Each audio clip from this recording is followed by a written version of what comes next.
Bienvenue dans l'invité du jour, décembre 1945, création du franc CFA. Le franc CFA aujourd'hui, la dernière monnaie coloniale, encore en activité. Elle est utilisée dans 15 pays africains. Pour certains, cette monnaie est un gage de stabilité. Pour d'autres, il faut sortir de cette zone du franc, héritée de la période coloniale. Nous allons en parler justement avec Nicolas Agbou, professeur d'économie et de droit à l'université de Saint-Quentin en Yvelines. Bienvenue. Merci. Alors, les pays africains de la zone franc sont tenus de verser 50% de leurs recettes d'exportation à la Banque de France, une monnaie également arrimée à l'euro, sans compter qu'elle est également sujette à la dévaluation. Comment cela se traduit concrètement dans les économies africaines? Bien, merci madame. Il faut déjà rappeler que, avant que ce ne soit 50%, de 1945 jusqu'à 1973, eh bien, les Africains versaient 100%. 100% de leurs devises, c'est-à-dire quand ils vendent à l'extérieur, tout ce qu'ils gagnent comme argent qu'on appelle devise, pour dire monnaie étrangère, eh bien, ils donnent ça à la France. Donc 100% jusqu'au choc pétrolier. Hein. Jusqu'en 1973. D'accord. Et de 1973 jusqu'en l'an 2005, précisément le 20 septembre 2005, ils ne versent que 65%. Et quelles sont les conséquences sur les économies? Et de 2005 jusqu'à la seconde où nous parlons, c'est 50%. Alors les conséquences sont nombreuses.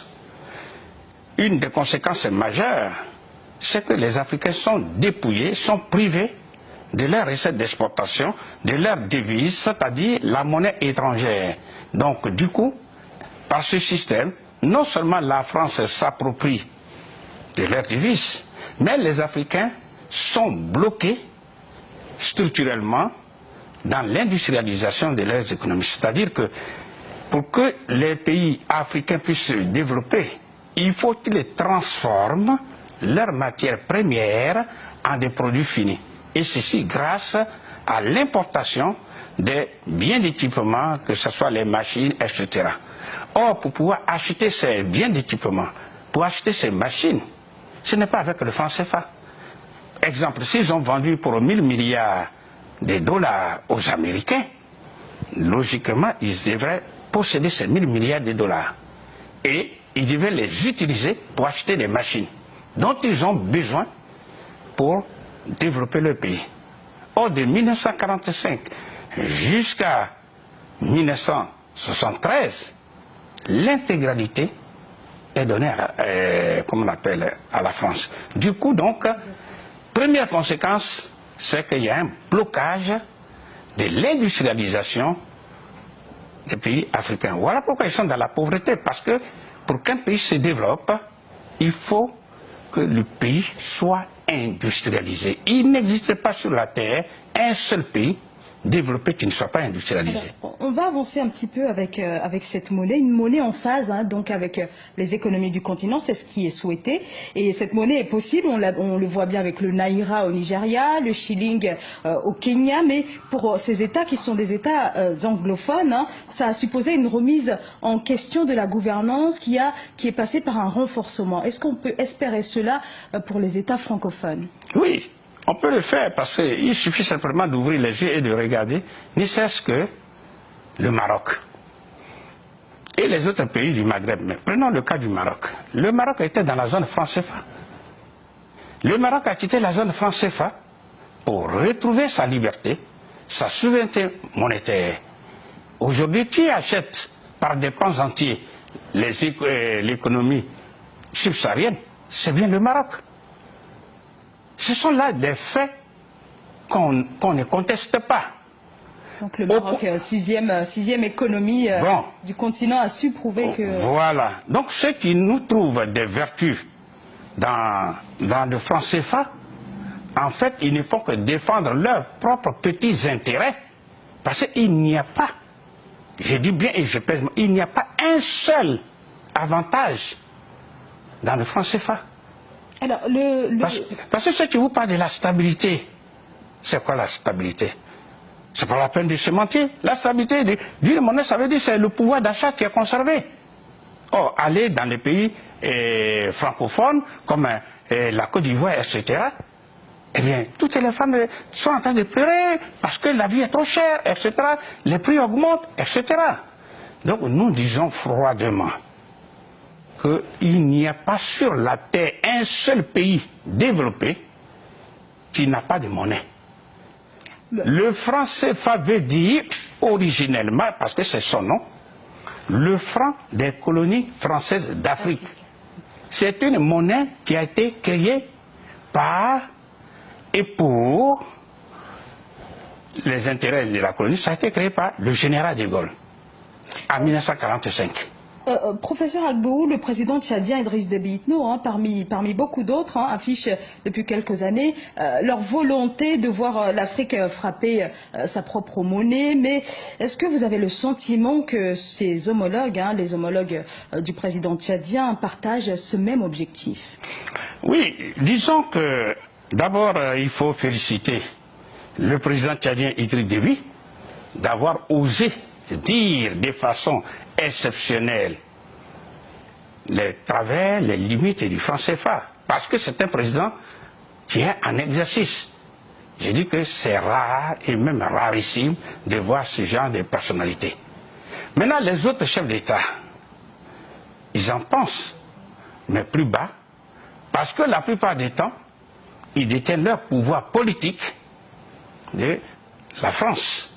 Donc quand vous êtes employeur, comme vous d'ailleurs, si vous êtes salarié, vous n'allez pas jusqu'à aller remettre en cause de façon ouverte votre patron.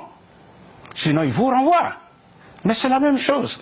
C'est pourquoi nous disons simplement, aujourd'hui, le combat des libérations nationales et du continent repose dans les mains du peuple. Le peuple qui souffre. C'est pourquoi nous faisons toute cette campagne de sensibilisation, parce qu'il n'y a pas de développement d'un peuple sans éveil de conscience. Alors, sans vous couper, à partir de quelle procédure l'Afrique peut-elle sortir du franc CFA? Eh bien, pour sortir du franc CFA, nous le disons, 1. Il faut dénoncer, il faut rompre de façon unilatérale l'accord de coopération monétaire entre la France et les pays africains.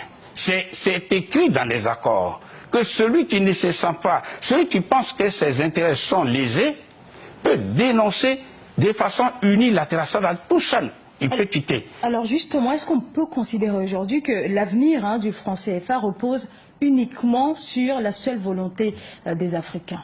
Oui, effectivement. Alors, vous posez une question essentielle, donc je voudrais préciser pour dire, pour sortir de la zone franc CFA, il faut 8 secondes. Je dis bien 8 secondes individuellement et 2 minutes collectivement. Je m'explique. 8 secondes, le temps de signer simplement, parce que quand il est rentré dans la zone franc CFA, le président ou bien les présidents ou leurs représentants n'avaient que fait signer les papiers qui sont déjà tout faits. Donc sortir, ça demande... Ça demande 8 secondes individuellement et 8 fois 15, parce qu'ils sont 15, ça fait 120 secondes, c'est-à-dire 2 minutes. Ils ont fini de dénoncer le franc CFA et ils en sortent. C'est fini. Maintenant la question, s'ils sortent de la zone franc CFA, autrement dit, s'ils disent non au franc CFA, eh bien, qu'est-ce qu'ils ont en place? Eh bien, ils vont créer en lieu et place, je n'ai pas dit individuellement, en lieu et place, ils vont créer une monnaie unique africaine, en abrégé la MUA, et ça prend 3 jours. Nous disons 3 jours, pourquoi? Parce que il suffit simplement, si aujourd'hui nous sommes mercredi, eh bien, tous, chacun et tous les 15 pays réunissent leur gouvernement individuellement et décident, disent, bon, nous voulons créer la monnaie unique africaine. Et cette décision est inscrite dans un projet de loi. Le mercredi, le jeudi, ce projet de loi est déposé au bureau de l'Assemblée nationale parce que la monnaie appartient toujours au peuple. Et on demande au peuple, à travers leurs représentants au Parlement, est-ce que vous voulez la monnaie du colon ou alors voulez-vous la monnaie du pays? Ils vont dire, nous voulons, on dit le projet de loi est adopté. Ça c'est le jeudi. Et bien le vendredi, on appuie sur la machine et les billets de banque sortent. Parce que, comme ça se prépare, ça veut dire auparavant, on a importé les machines et on les a installées. Là, importer une machine encore, ça ne prend pas plus de 2 jours. On peut importer les machines qui fabriquent les billets dans tous les pays du monde, aux États-Unis, en Australie. On comprend bien maintenant qu'il s'agit d'une véritable volonté politique. C'est une décision politique. Affirmée. Donc si les Africains de la zone franc CFA souffrent aujourd'hui, c'est dû à un manque de volonté politique. Et cette absence de volonté politique est due au fait que le peuple n'est pas informé. Donc nous faisons ce travail. Quand le peuple aura pris le combat à bras le corps, le peuple va descendre dans la rue. Et c'est ce que le jeune Kémy Séba a inauguré. Chacun apporte dans le combat de libération nationale ce qu'il peut apporter. Je vous remercie beaucoup, Nicolas Agboou, d'avoir répondu à mes questions. Nicolas Agboou, je rappelle que vous êtes donc professeur d'économie et de droit à l'université de Saint-Quentin en Yvelines. Merci à vous pour votre fidélité. À très bientôt pour un nouvel invité du jour. Merci.